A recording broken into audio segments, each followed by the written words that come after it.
A kiss is still a kiss. A sigh is just a sigh. The fundamental things of love as time goes by.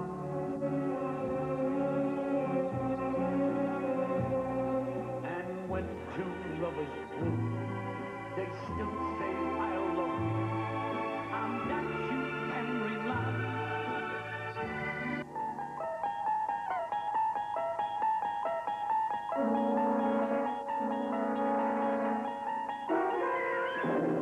You're traveling through another dimension. A dimension not only of sight and sound, but of mind. A journey into a wondrous land whose boundaries are that of imagination. Your next stop, the Twilight Zone.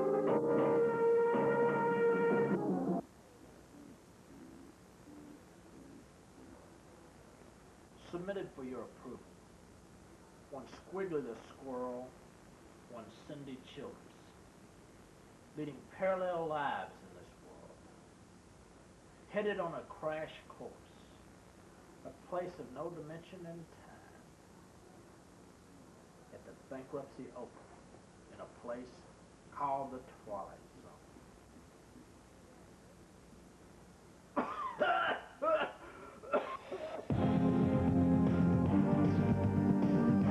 This is Eyewitness News at 10.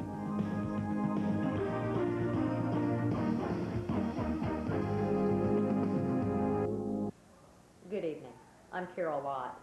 Joe Birch has the evening off. Leading our stories tonight are Squiggly the Squirrel, the murder of a poor, innocent squirrel. We're going to take you now live to George Emerson, our ace reporter, who's covering the tragedy. Thank you, Carol. We're here at Galloway Park tonight, where many of the friends of Squiggly the Squirrel are holding a candlelight vigil.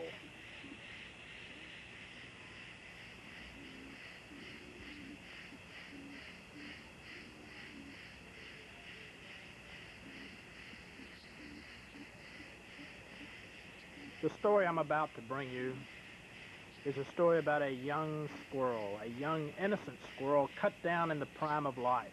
A squirrel loved by many, but hated by one. Our story is also tonight about something totally different. A being with hate in her heart, a hate for squirrels. Parental discretion may be advised. You may want to ask your children to leave the room. My first interview tonight is a place that I've never been to interview anyone before, a place called Heaven. Hello, I'm Squiggly the Squirrel. I'm now in Squirrel Heaven. See my wings? I'm a flying squirrel up here. Well, I'd just like to say that I really don't think Cindy Childress meant to hit me with a golf ball. The other squirrels at Galloway that day, my friends told me to watch out for her. She was known as the Squirrel Woman. But I saw her swing several times that day, and I don't think she could actually hit a golf ball at anything. But anyway, I hope all of you are happy down on Earth. Bye-bye.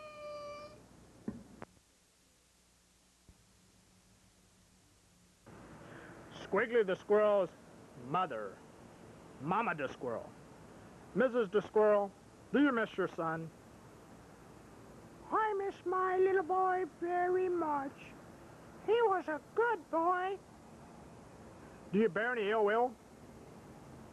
Well, let me just say that Mrs. Childress, if you're out there listening, I'm gonna be in court every day. Every day.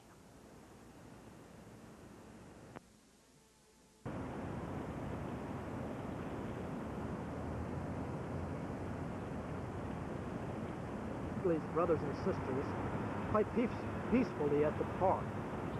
Their parents have not informed them of Squiggly's decomposed body being laid to rest at Galloway Park. This is Squiggly's twin brother.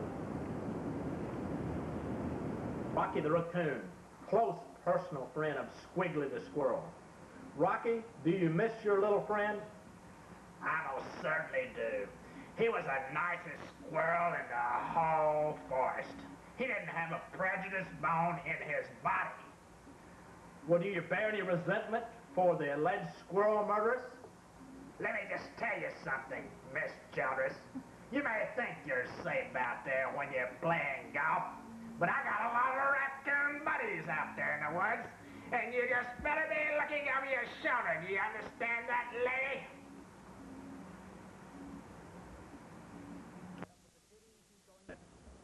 Dr. Frank King, physician on call at the Med Trauma Center the day of the incident.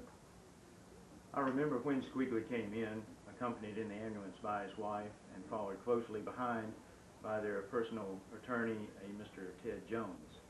We examined him quickly in the emergency room before taking him to the CAT scan room, and it was obvious that he was suffering from a round, symmetrical, depressed skull fracture, which had dots or dimples protruding from it, the cause of which was not certain. It was obvious, however, that the instrument which caused this injury was moving at great velocity and had been fired with pinpoint accuracy to cause such a lesion.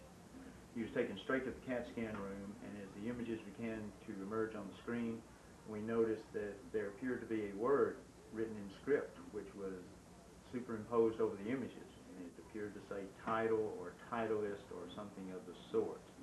As the images continued to emerge, it became obvious that we would not be able to do anything to help Squiggly, and he was pronounced dead shortly thereafter. On a more personal note, I would like to say that it's my understanding that the suspect graduated from my alma mater, Auburn University, and I would certainly hope that this incident does not reflect poorly on such a fine institution or its graduates. Thank you.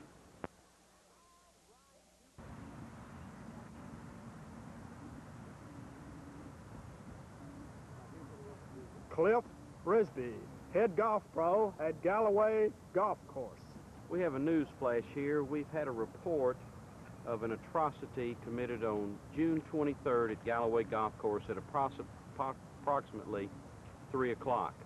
There was one of the animals that are very dear and sacred to all the people and all the golfers of Galloway Golf Course hit and struck by a golf ball by an unknown suspect. We believe that this was during the Bankruptcy Open, and we believe we have a suspect by the name of Cynthia Childress. If you know this woman, please be careful. She is very dangerous when she gets a golf club in her hand. She is a detriment to all animals on the premises. And to give you a little bit of an idea of what she does, of all the dogs, squirrels, dove, everything that you see running on golf courses, do you want them to end up like this? No, I don't think so. Beware. Cynthia Childress is dangerous to animals on the golf course. Thank you. This is Cliff Frisbee reporting from Galloway Golf Course. Please be careful. Thank you.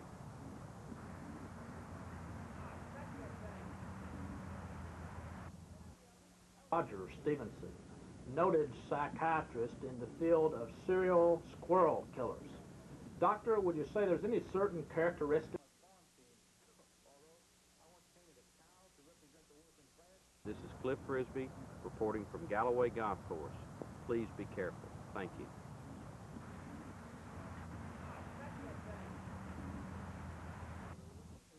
Roger Stevenson, noted psychiatrist in the field of serial squirrel killers. Doctor, would you say there's any certain characteristic that a serial squirrel killer has? Yes, I would say definitely. They are all quiet and unassuming. We asked a number of friends and acquaintances of Cindy Childress about the alleged squirrel murderess. I only met her once, but she seemed very quiet to me. She seemed very unassuming to me.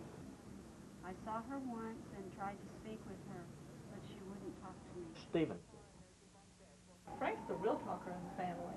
I've met her at some parties, and she seems to be a real introvert. I just couldn't hardly get a word out of her. That is people that I know of. I met her in Vancouver, sort of at a distance, and she was very quiet and unassuming.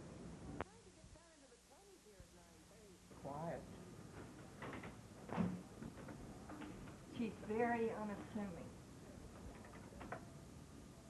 She's a very quiet person. She's very unassuming. She's quiet. Well, I noticed she's very, very unassuming. She's the quietest person I've ever met. She seems very, very unassuming. She's extremely quiet. Very unassuming person. W. Stevenson, former criminal lawyer. Yeah, I remember that Childress woman. She, one of the squirreliest clients I ever had. I tell you, I represented her on a case of. It's coming to me. It was. I tell you what it was. She killed a squirrel. Is what it was, and I gave her one of my best defenses, and unfortunately she got off, but I lost my license because she convinced me that I ought to falsify some court documents. And I'm telling you, just really the squirreliest woman I ever met in my life. What are you doing now, Mr. Stevenson? Well, I learned my lesson. You know, I'm now working for the City Park Commission, and I'm working for a program for the preservation of golf course animals, with particular emphasis on saving those little squirrely critters that run around the golf course. And God knows she hasn't killed another one, has she? Robert Jackins, assistant golf pro at Ridgeway Country Club, where Cindy Childress is a member. Well, I have tried to give Cindy a golf lesson here at Ridgeway. It didn't work out too good. She always kept trying to aim for the trees for some reason, and I tried to show her where the fairway was, and she just liked the trees. Brian, head golf pro at Ridgeway Country Club, where Cindy Childress is a member. Mr. O'Brien, how many squirrels are there on the golf course at Ridgeway Country Club? Well, we've taken a lot of studies on that, George, and in fact, the study's been going on for 7 years. The first 4 years, each showed about a 10% increase in the squirrel population, but as of the last 3 years, the population has decreased.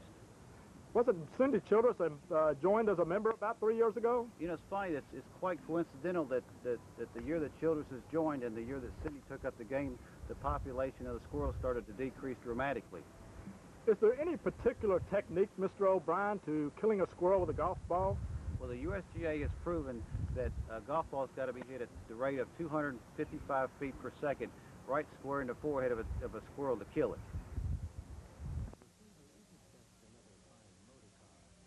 A. Feuerstein, noted criminal defense lawyer representing this alleged squirrel murderess. Mr. Feuerstein, what is Miss Childress's defense? We will have no trouble whatsoever getting this vicious killer, this innocent victim of an action by a squirrel off in the criminal courts in Shelby County, Tennessee.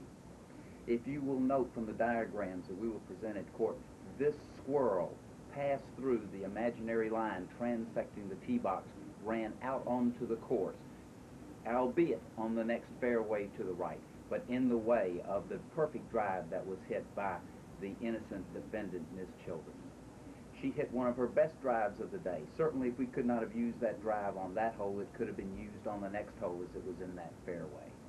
We've done lots of research into this matter. We've hired members of the Memphis Zoological Society to go out to her home course, Ridgeway Country Club, to examine the woods and the hollows and the fields and the rough and the green, and they have not spotted one squirrel out there. Wait just a minute. Maybe we might better change our defense on that just a little bit. We will be able to get her off. Mark my word. We can't get her off. She'll be the one that have to spend the time. What was the squirrel's reaction? I understand that you have witnesses. What was the squirrel's reaction at the time of the alleged incident? Our investigation into this and statements from the witnesses is that as the squirrel transected the line, was contacted by the ball, that the squirrel flipped into the air, that its tail flipped like this, and then just stopped. What was Mrs. Childress's reaction? As any innocent victim of a situation like this, She very calmly looked over at the squirrel, took a few steps, started walking over that way.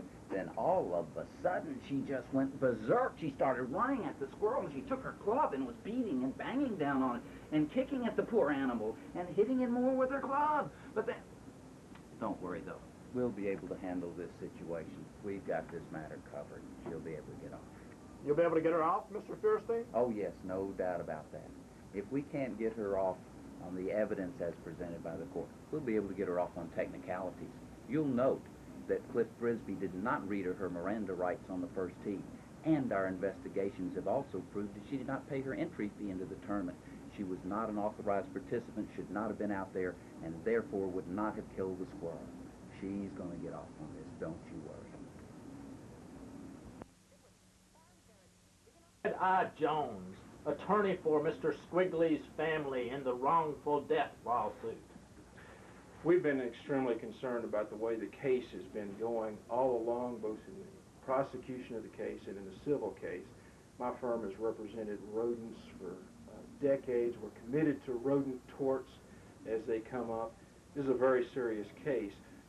Squiggly's biggest claim so far,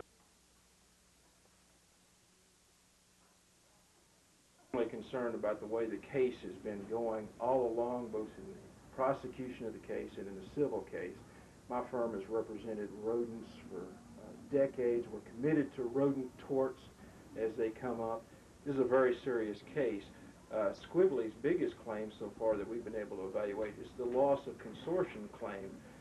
So far we've been able to ascertain 5 different nests where he would frequent from time to time. So we don't just have the relative